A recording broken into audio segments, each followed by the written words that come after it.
Walang makakahadlang, walang maiiwan, sama-samang lilipad sa pag-abot ng pangarap sa hamong kinakaharap, patuloy na aangat, sulong edukalidad. Ito ang Santo Domingo National High School Radio Eskwela, sumasahimpapawid sa KISS 108 FM, ang himpilan ng musika, balita at impormasyon.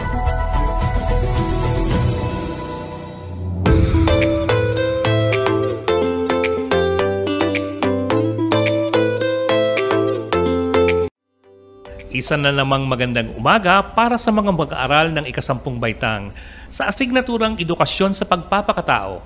Ito na ang pangatlo nating pagsasama-sama sa Radyo Eskwela dito sa KISS 108 FM, ang radyo ng Santo Domingo National High School. Ako ang inyong guro sa Himpapawid, Teacher Ronel, na makakasama nyo sa 30 minuto ng masayang talakayan sa radyo.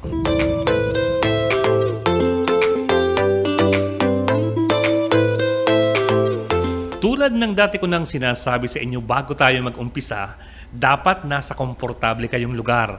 Walang mang-iistorbo, tahimik at hindi kayo naiinitan. Hindi rin dapat kumakalamang tiyan para maging alerto at maunawaan ang ating aralin ngayong umaga.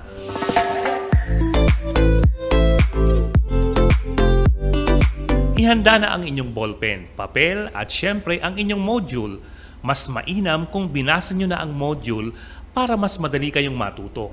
Sa araw na ito, ang ating aralin ay tungkol sa matalinong pagpapasya gamit ang isip at kilos loob. Uulitin ko, ang aralin natin sa araw na ito ay tungkol sa matalinong pagpapasya gamit ang isip at kilos loob.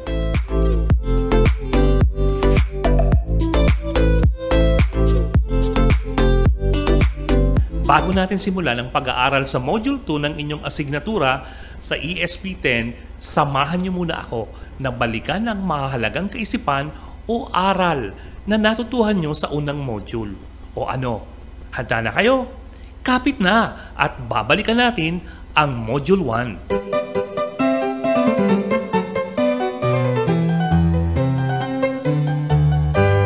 Ang isip ng tao ay may kakayahang magnilay o magmuni-muni.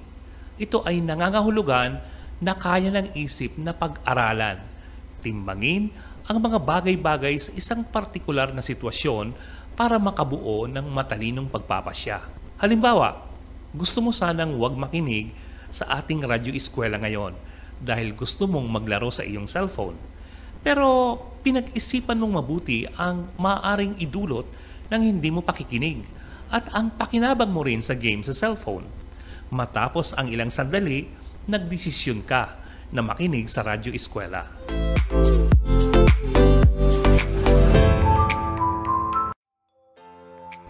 Mayroon ding kakayahan ng isip na mag-abstraksyon o bumuo ng konklusyon sa sitwasyong kinakaharap.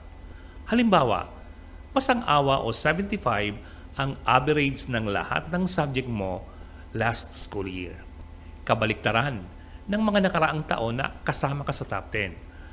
Sa iyong pagninilay, naalala mo na mas pinahalagahan mo ang barkada kaysa sa pag-aaral. Pasalamat na lang at naipasa mo pa rin kahit paano ang iyong mga subject. Ngayong school year, nangako ka sa iyong sarili na uunahin ang pag-aaral kaysa sa barkada para maging maayos ang iyong mga grades sapagkat napagtanto mo na mas dapat na pinahahalagahan ang pag-aaral.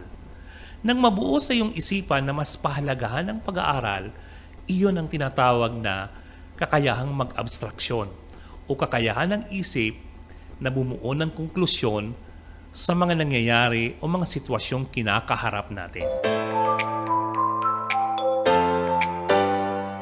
Balikan naman natin ang kilos loob. Ito ang kalayaan ng tao na magdesisyon para gawin ang isang bagay. Tulad ng ibinigay kong halimbawa kanina, mas pinili nyo na makinig sa radyo eskwela kaysa maglaro sa cellphone. Ang tao ay nilikha upang magmahal, kung kaya ang ating kilos loob o mga gagawin ay dapat palaging patungo sa pagmamahal, sa ikabubuti hindi lamang ng sarili, kundi ng kapwa. Ang pagmamahal ay naipapakita sa pamamagitan ng paglilingkod sa kapwa, lalo na ng mga nangangailangan ng ating tulong.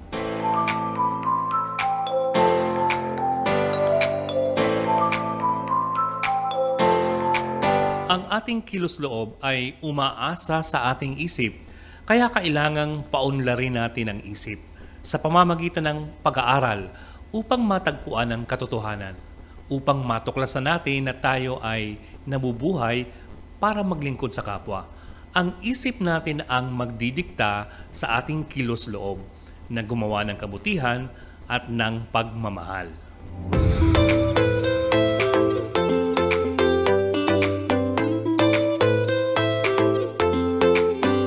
Ang isip ng tao ay dapat na ginagamit sa paghahanap sa katotohanan. Samantalang ang kilos-loob ay para sa pagmamahal sa pamamagitan ng paglilingkod sa kapwa.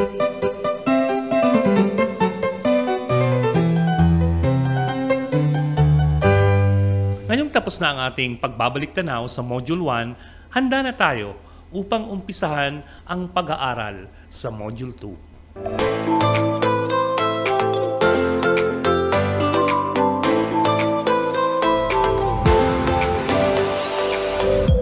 May pagkakataon ba sa buhay nyo na nahirapan kayong magpasya tungkol sa isang sitwasyon? O kaya naman mali ang nagawa nyong desisyon?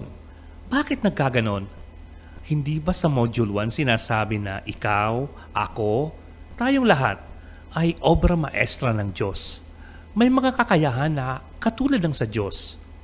Ano ang ating pagkukulang? Ano ang dapat nating gawin? Ito ang ating tutuklasin sa pagpapatuloy ng ating aralin.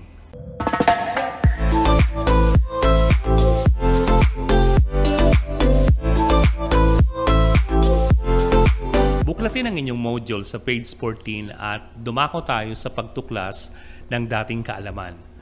Subukan ninyong tingnan at suriin ang inyong sarili kapag kayo ay nasa sitwasyon ng inyong buhay na may dapat kayong gawing pagpapasya o desisyon.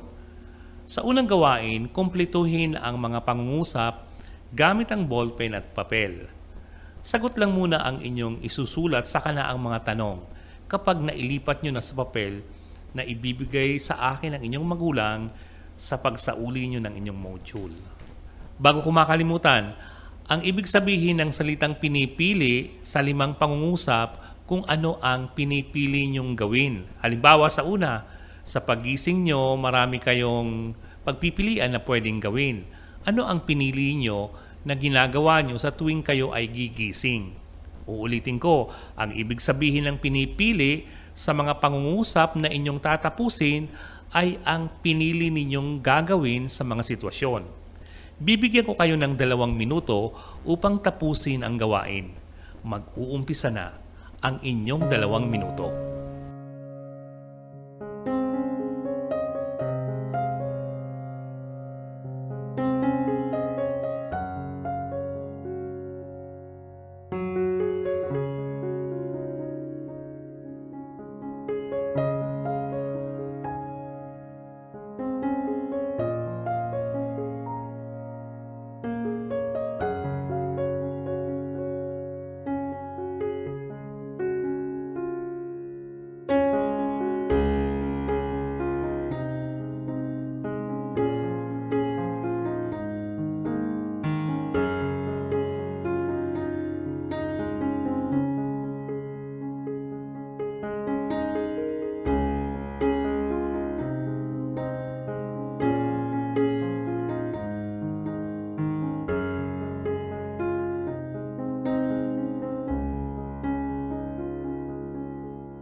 tapos na ang 2 minuto na ibinigay ko sa inyo para sagutan ang paunang pagtataya, naging madali ba ang inyong pagsagot?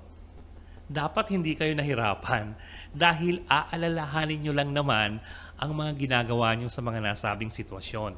Sapat pa yung 2 minuto sa pagsagot ninyo. Kung hindi nyo natapos, balikan nyo na lang mamaya pagkatapos ng ating talakayan sa radyo. Sa puntong ito, dumako na tayo sa paglinang ng mga kaalaman, kakayahan at pag-unawa. Isulat sa papel ang inyong sagot sa 2 katanungan na nakasulat sa inyong module sa page 15 na babasahin ko. Para mas maging madali, isang maikling pangungusap lang dapat ang inyong sagot. Uulitin ko, maikling pangungusap lang ang inyong magiging sagot sa 2 katanungan na babasahin ko. Sa bawat tanong, mayroon kayong 1 minuto para sa pagsagot. Babasahin ko na ang unang tanong at pagkatapos nito, mag-uumpisa na ang inyong 1 minuto sa pagsagot. Unang tanong, tama ba ang mangopya sa pagsusulit o hindi? Sang-ayon ka ba sa sinabi ni Tikboy na maling mangopya sa asignaturang edukasyon sa pagpapakatao lamang? Bakit?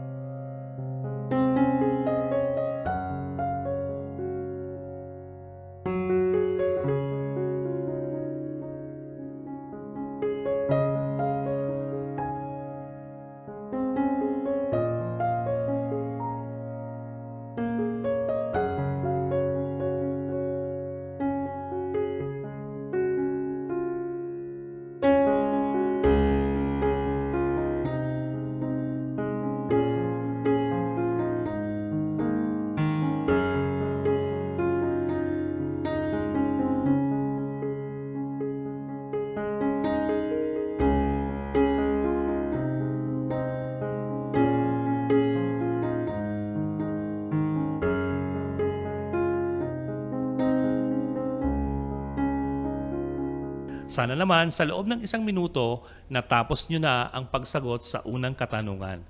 Babasahin ko ngayon ang isang sitwasyon na kung saan nakapaloob ang pangalawang tanong. Makinig ng mabuti. Ngayon na nasa Enhanced Community Quarantine o ECQ ang ating lugar dahil sa banta ng COVID-19, nagkataon na inanyayahan ka ng iyong pinakamatalik na kaibigan na magdiwang ng kanyang birthday sa kanilang lugar. Ipapasundo ka na lang daw ng kanilang kotse para makapunta sa lugar nila sa Legazpi. Alam mo na mahigpit ang bili ng mga magulang mo to stay at home dahil sa kumakalat na sakit. Ano ang iyong gagawin? Uulitin ko ang sitwasyon at ang tanong. Ngayon na nasa Enhanced Community Quarantine ang ating lugar dahil sa banta ng COVID-19, nagkataon na inanyayahan ka ng iyong pinakamatalik na kaibigan na magdiwang ng kanyang birthday sa kanilang lugar. Ipapasundo ka na lang daw ng kanilang kotse para makapunta sa lugar nila sa Legazpi. Alam mo na mahigpit ang bili ng mga magulang mo to stay at home dahil sa kumakalat na sakit. Ano ang iyong gagawin?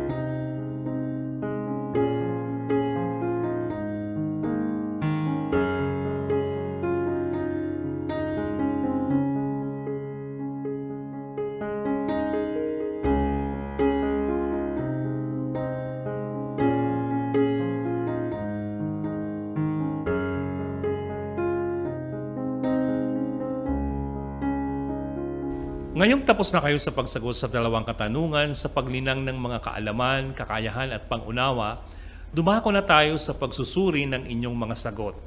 Nasa page 15 pa rin ng inyong module. Ngunit hindi nyo sasagutin ang mga nasabing katanungan dahil naghanda ako ng mas malinaw na mga tanong sa pagsusuri na dapat ninyong kopyahin habang binabasa ko. O handa na kayo sa pagkopya, ihanda na ang inyong ballpen at saka papel. Narito na ang unang tanong. Ginamit nyo ba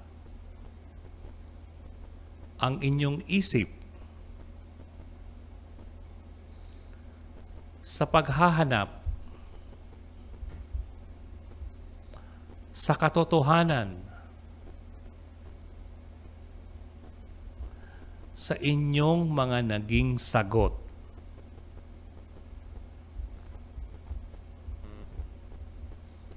Sa mga tanong,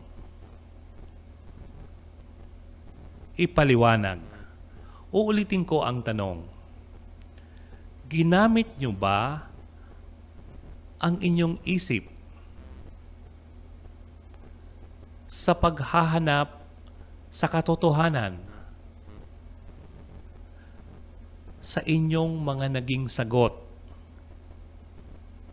sa mga tanong? Ipaliwanag. Pangalawang tanong. Ginamit nyo ba ang inyong kilos loob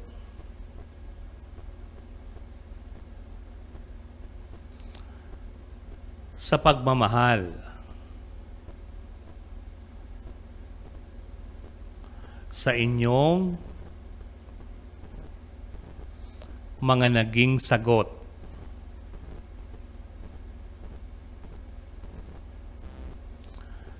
sa dalawang tanong?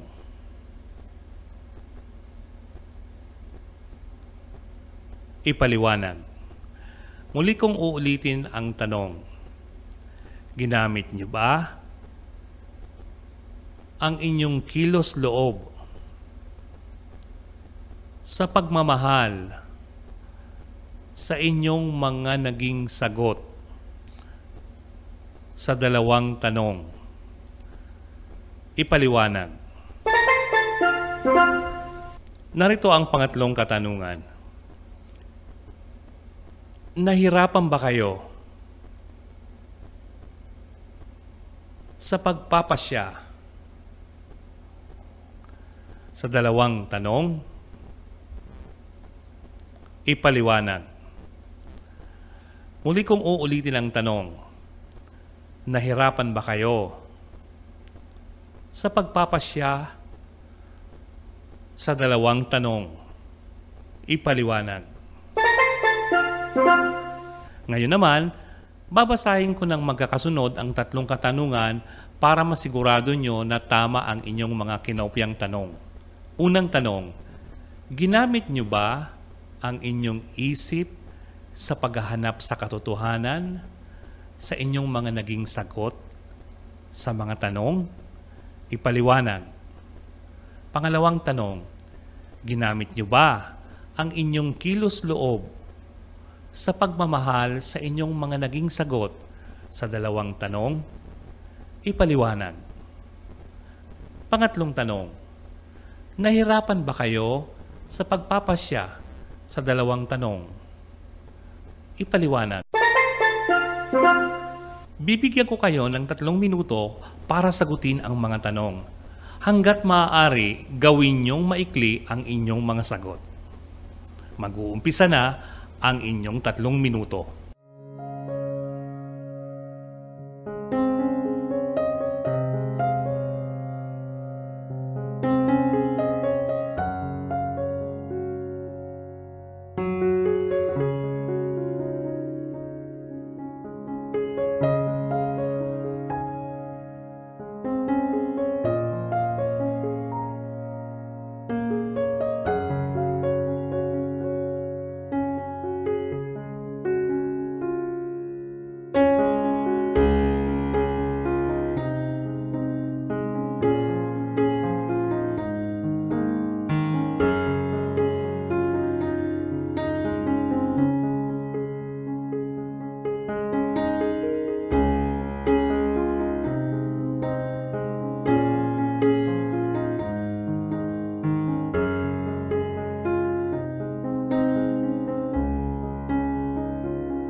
Tapos na ang 3 minuto at alam ko naman na sapat na yon para maisulat ninyo ang inyong mga sagot.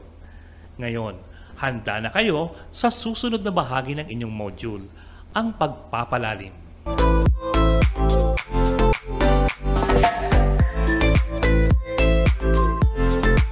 Bago tayo mag-umpisa sa pagpapalalim, mayroon muna akong ilang paalala. Makikinig lang kayo sa ating talakayan at walang sasabay sa pagbabasa para mas maunawaan ninyo ang ating leksyon. Marami kayong oras para balikan at basahin ang pagpapalalim kung gugustuhin nyo at mas mainam na mag-take note kayo kapag nagpapaliwanag ako ng mga mahalagang kaisipan sa ating leksyon. Mag-uumpisa na tayo sa pagpapalalim. Kawangis ng tao ang Diyos dahil sa kakayahan niyang makaalam at magpasya ng malaya. Ang kapangyarihan niyang mga tuwiran ay tinatawag na isip. Ang kapangyarihang pumili, magpasya at isakatuparan ang pinili ay tinatawag na kilos loob. Pakinggan niyo ang halimbawang ito. Ang bagong sakit ngayon na lumalaganap sa buong daigdig na tinatawag na coronavirus ay nagdudulot sa atin ng takot dahil wala pang lunas para dito. Matagal pa bago masugpo ang virus na ito dahil wala pang nadidiskubring gamot o vaccine para dito. Ikaw, bilang isang tao at grade 10 na mag-aaral, ikaw ay may kakayahang makaalam. Si Rosa, katulad mo, ay nasa ika-10 baitang na. Alam niya din ang lumalaganap na sakit na coronavirus. Kulang pa rin ang kaalaman ni Rosa ukol dito dahil ang alam niya lang ay nakakahawa ito. Pero gusto niya din alamin kung saan ito nanggagaling, ano ang mga epekto nito sa kalusugan ng tao, ano ang dapat gawin upang malabanan ito at kung ano-ano pang bagay ang gusto niyang malaman ukol dito. Kaya nag-research siya at nakikinig ng mga balita patungkol dito upang maragdagan ang kanyang kaalaman. Dahil sa masusing niyang pag-aaral dito, alam niyang hindi ito simpleng sakit lang. Inalam niya din ang mga dapat gawin upang maiwasan o hindi mahawaan ito. Kaya pinili niya at nagpasya siya na sundin at isakatuparan ng mga safety precautionary measures para malabanan ang COVID-19.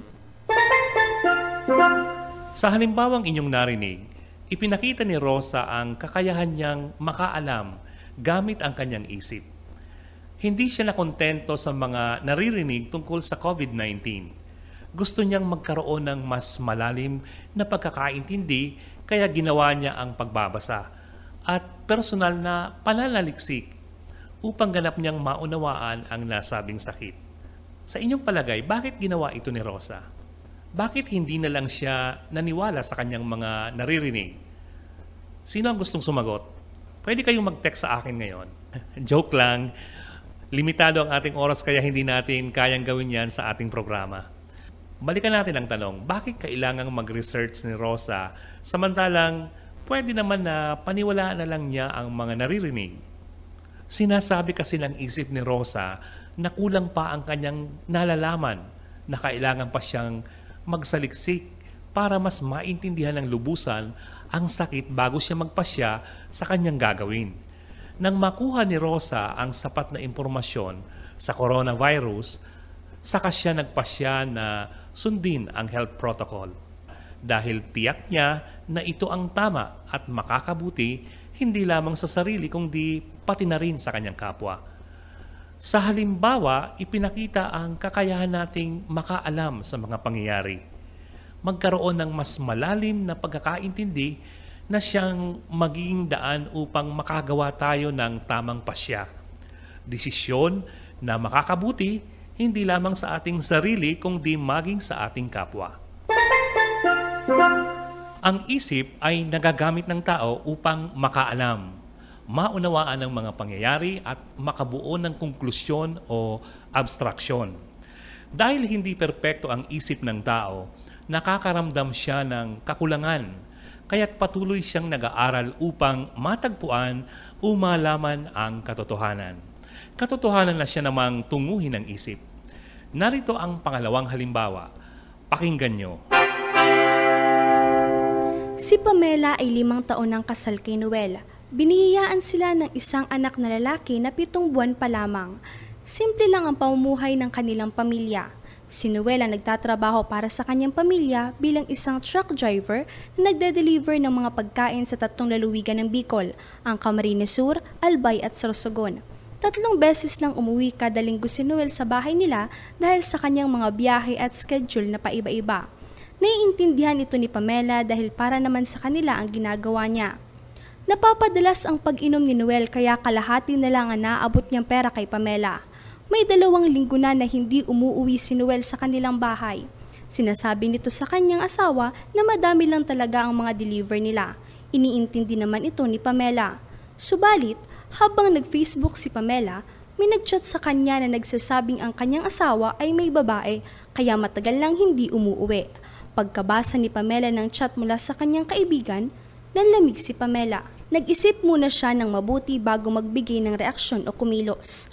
Alam niyang kapag nagpadala siya sa emosyon, mali ang kanyang maisasagawang aksyon. Una niyang ginawa ay tinawagan si Noel at kinumusta ito at tinanong kung kailan uuwi. Ang tugon ni Noel ay uuwi din daw siya kinabukasan. Katulad ng dati, naging malambing pa rin si Pamela kay Noel habang magkausap. Gusto malaman ni Pamela ang katotohanan, pero mas gusto niya itong madiskubre mula kay Noel mismo sa kanyang pag-uwi.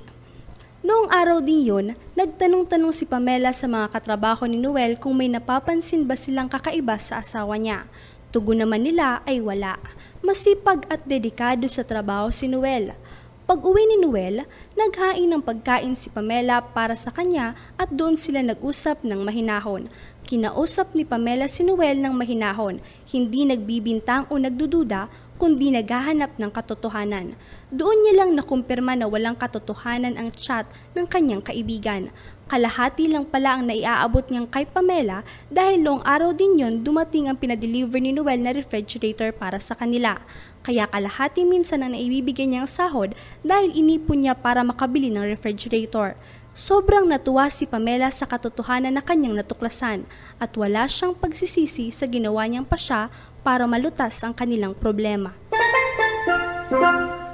Sa narinig niyong halimbawa, ginamit ni Pamela ang isip upang malaman ang katotohanan. Hindi siya nagpadala sa kanyang galit. Nang matanggap niya ang balita mula sa kaibigan, hindi siya nagpabigla-bigla. Pinag-isipan niyang mabuti ang kanyang gagawin. Hinanap niya ang katotohanan sa pamamagitan ng pagtatanong sa mga katrabaho at kalmadong pakikipag-usap sa asawa. Sa inyong palagay, nakaramdam ba ng galit si Pamela nang matanggap ang balita tungkol sa asawa? Siyempre naman, sino ba ang hindi magagalit kapag nabalitaan na may iba ang asawa? Pero bakit hindi nagpakita ng galit o nagwala si Pamela? Ito ang pagkakaiba natin sa hayop. Kaya nating kontrolin ang ating emosyon, ang ating nararamdaman sa pamamagitan ng ating isip. Ang isip ang nagdidikta sa ating kilos-loob kung ano ang dapat nating gawin. Kailangang mahanap ng ating isip ang katotohanan upang maging tama ang ididikta nito sa kilos-loob. Tungkulin ng tao na magkasabay na paunlarin ang isip at kilos-loob upang magamit ito ayon sa kagustuhan ng Diyos. Ang hanapin ng isip ang katotohanan at gamitin ang kilos-loob sa pagmamahal sa pamamagitan ng paglilingkod sa kapwa. Kung hindi ito mapapaunlad ng tao, magkakamali ang isip sa ididikta sa kilos-loob na magiging daan upang makagawa ang tao ng pagkakamali. Narito ang isa pang halimbawa. Pakinggan at unawain niyong mabuti. Magkakaibigan sina Ivan, Jay, Oslek at Robert simula pagkabata. Sila ngayon ay nasa kolehiyo na at pareho ang mga kursong kanilang kinuha. Kung ano ang ginagawa ng isa, ganon din ang kanilang gagawin. Sa kalokohan, magkakasabwat sila at sabay-sabay nila itong ginagawa. Isang araw, naglalakad ang mga magkakaibigan sa parke at may nakita silang isang motor na naiwan ang susi nito. Naisip ni Oslek na gamitin muna ito ng panandalian dahil masaya ang magmotor. Sang-ayon naman sa kanya sila Robert at Ivan na gamitin ito at pasalit-salit sila sa paggamit o pagpapaandar nito. Si Jay naman sa una ay ayaw dahil natatakot sa posibleng mangyari na maaksidente sila pero nadala pa rin siya ng kanyang mga kaibigan kaya ginamit nila ang motor na walang pahintulot at walang helmet. Ang apat na magkakaibigan ay hindi bihasa sa paggamit ng motor pero alam nila kung paano ito patakbuhin. Habang lahat ay nagkakasiyahan sa parke ay doon nila pinapaikot-ikot ang motor at doon sila salit-salit sa paggamit. May isang matanda na tatawid na hindi naman namalayan ni Uslek na masasagasaan niya kaya iniwasan niya ito ngunit nadala pa rin ang matanda at parehas sila sugatan at nagtamo ng malalang mga sugat. Masyadong mabilis ang mga pangyayari kaya sila Robert, Jay at Ivan hindi alam ang dapat gawin. Tanging takot at pagkagulat ang kanilang nararamdaman sa pagkakataong iyon. Hindi nila alam kung tutulong sila o aalis na lang dahil siguradong mapapagalitan sila ng kanilang mga magulang. Pumasok din sa isip nila ang mga posibleng mangyari na maaari silang makulong dahil sa ginamit nila ang motor na walang pahintulot. Makakagastos din sila ng malaki dahil sa pagpapagamot sa matanda na nasagasaan. Marami pang tumakbo sa kanilang isipan. Gayunpaman, tinulungan nila Jay, Robert at Ivan si Uslek at ang matanda. Handa ang apat na harapin ang mga posibleng mangyari sa kanila dahil sa ginawa nilang aksyon. Ito ay nagsilbing karanasan na nagturo sa kanila ng kahalagahan ng maingat na pagpapasya at pagiging mapanagutan sa lahat ng kilos na isinasagawa bilang isang taong pinagkalooban ng isip at kilos loob. Kabaliktaran ng una at pangalawang halimbawa, hindi nagamit ng tama ng magkakaibigan ang kanilang isip at kilos loob. Kung kayo ang tatanungin ko, ano ang dapat na ginawa ng apat upang naiwasan sana ang nangyaring problema? Di ba dapat pinag-isipan muna nilang mabuti ang kanilang mga gagawin? Hindi sa kanila ang motor. Masama na pakialaman ang gamit ng ibang tao at hindi sila sanay gumamit ng motor kung kaya maaari silang makadisgrasya o sila ang mapahamak. Kung naglaan sila ng sapat na panahon para pag-aralan ang kanilang gagawin, tiyak na sasabihin ng kanilang isip sa kilos loob na huwag pakialaman ang naiwang motor. Sa makatwid, ang anumang gagawin, kailangan munang pag-aralang mabuti upang makaiwas na magkamali o makagawa ng malaking problema. Ngunit sa kabila ng kanilang pagkakamali, ano ang mabuti nilang ginawa ayon sa halimbawa? Sige, mag-isip kayo. Isipin nyo kung ano yung magandang ginawa nila sa kabila ng kanilang pagkakamali. Tama! Hinarap nila ang kanilang pagkakamali sa pamamagitan ng hindi pagtakas sa matandang kanilang nabangga. Nakahanda silang panagutan ang kanilang pagkakamali. Ito ang tinatawag na mapanagutang paggamit ng isip at kilos loob. Ang pagharap sa pananagutan sa maling desisyon na ginawa. Ito ang ibig sabihin ng mapanagutang paggamit ng isip at kilos loob.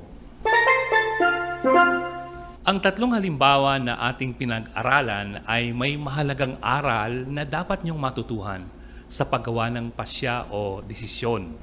Sa unang halimbawa, sinasabi na sa paggawa ng desisyon o pagpapasya, kailangang gamitin ang isip sapagkat may kakayahan ang isip na magnilay at makabuo ng matalinong pasya.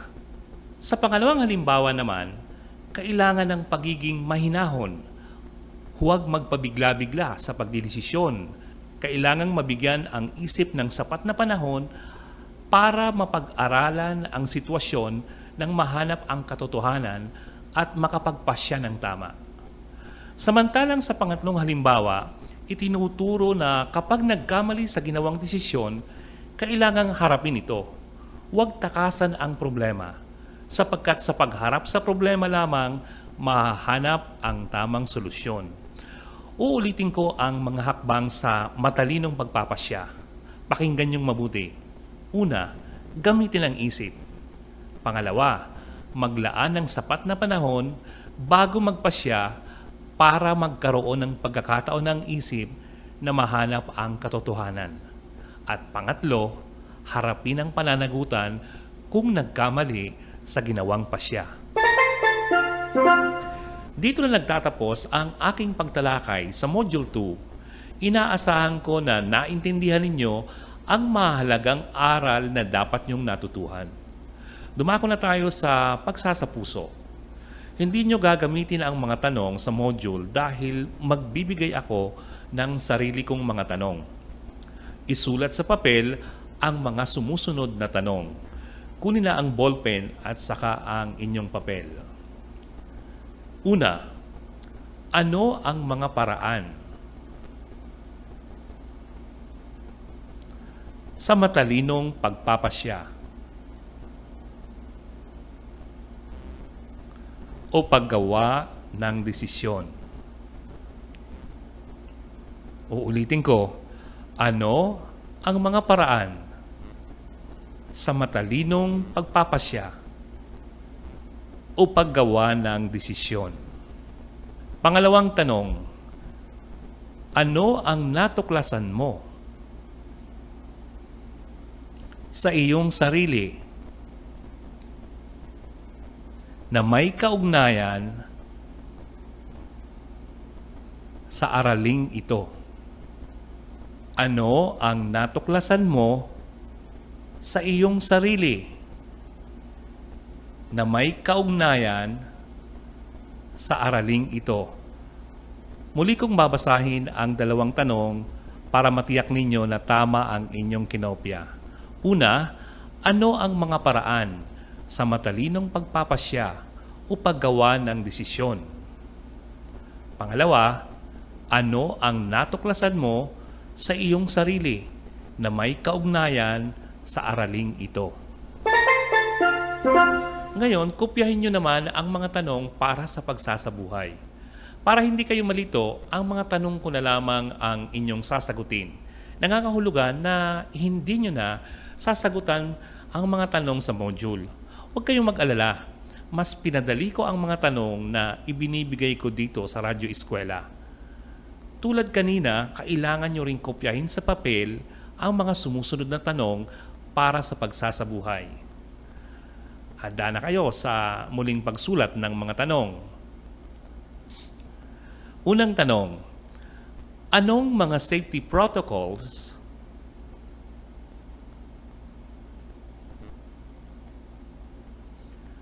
ngayong nasa ECQ tayo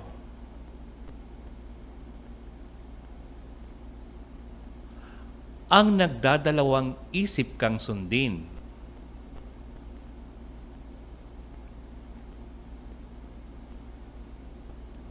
Ipaliwanag. Uulitin ko ang tanong. Anong mga safety protocols ngayong nasa ECQ tayo ang nagdadalawang isip kang sundin? Ipaliwanag. Pangalawang tanong, ano ang kailangan mong gawin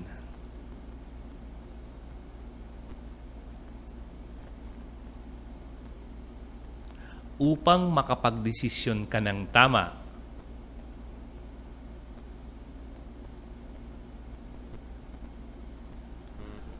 Tungkol sa nasabing sitwasyon.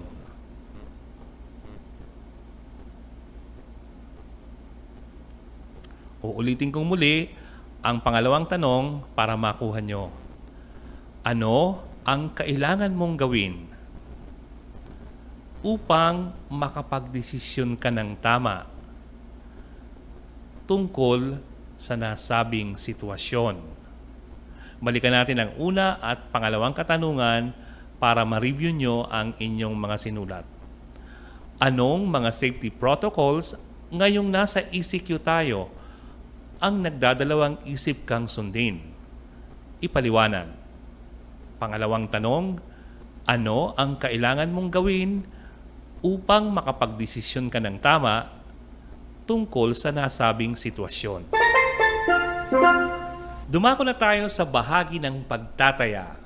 Dito susubukin ang inyong natutuhan sa ating aralin. Yung iba, susubukin ang galing sa pangungopya sa sagot ng kaklase. Totoo ang sinasabi ko. Maraming magkakaparehong sagot sa inyong output nang mag-check ako. Hindi ko malaman kung sino yung nangopya at kung sino ang nagpakopya. Magsikap kayo na matuto sa tamang paraan dahil kayo rin naman ang makikinabang sa bandang huli. Makinig at isulat sa inyong papel ang mga tanong sa pagtataya. Una, isulat ang isang pangyayari.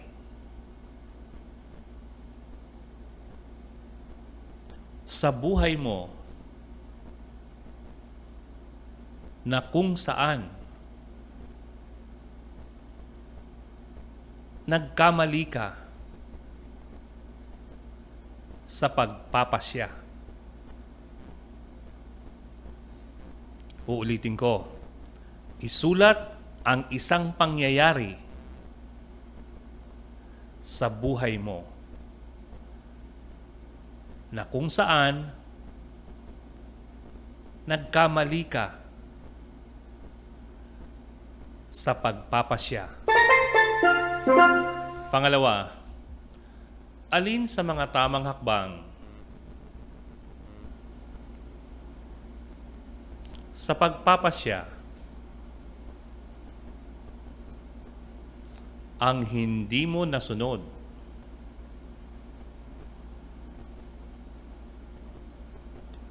Sa nasabing karanasan.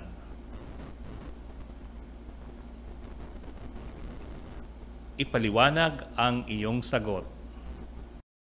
Uulitin ko, alin sa mga tamang hakbang sa pagpapasya ang hindi mo nasunod sa nasabing karanasan? Ipaliwanag ang iyong sagot. Pangatlo, ano ang mga hakbang na dapat mong isagawa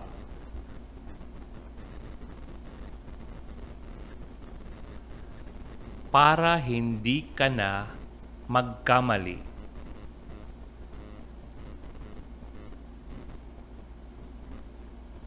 sa susunod mong gagawing pasya?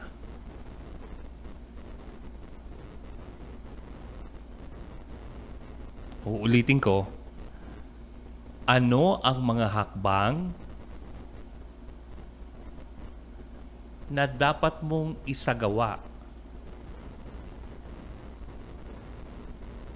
upang hindi ka na magkamali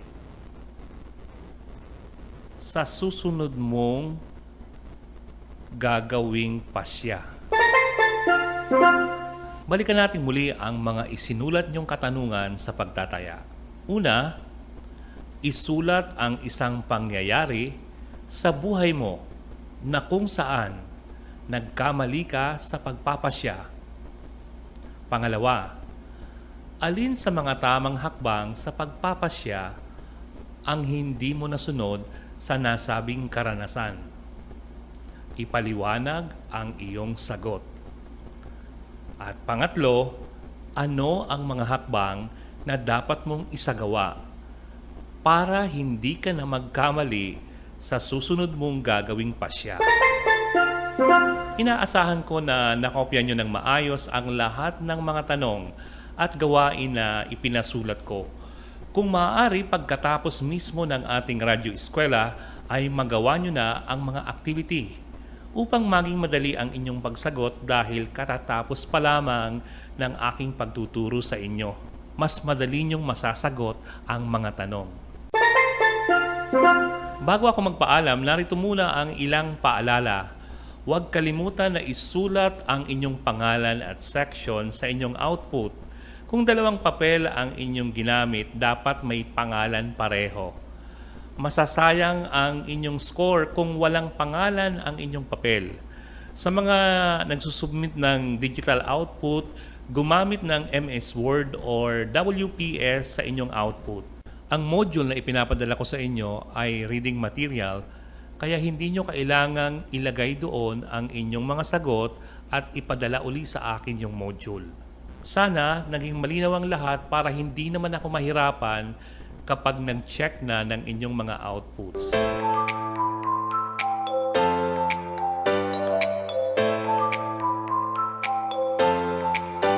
Dito na nagtatapos ang inyong Radyo Eskwela sa araw na ito. Umaasa ako na nakatulong ang paraang ito sa inyong pag-aaral gamit ang inyong module sa ESP10. Muli tayong magsasama-sama sa susunod na Radyo Eskwela para sa pangatlong module.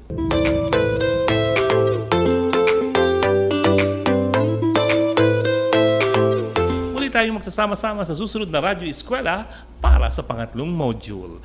Ako ang inyong guro sa radyo, Teacher Ronel. Lagi nating tatandaan na ang pagkakamali ay maiiwasan kung ang gagawing desisyon ay pinag-isipan.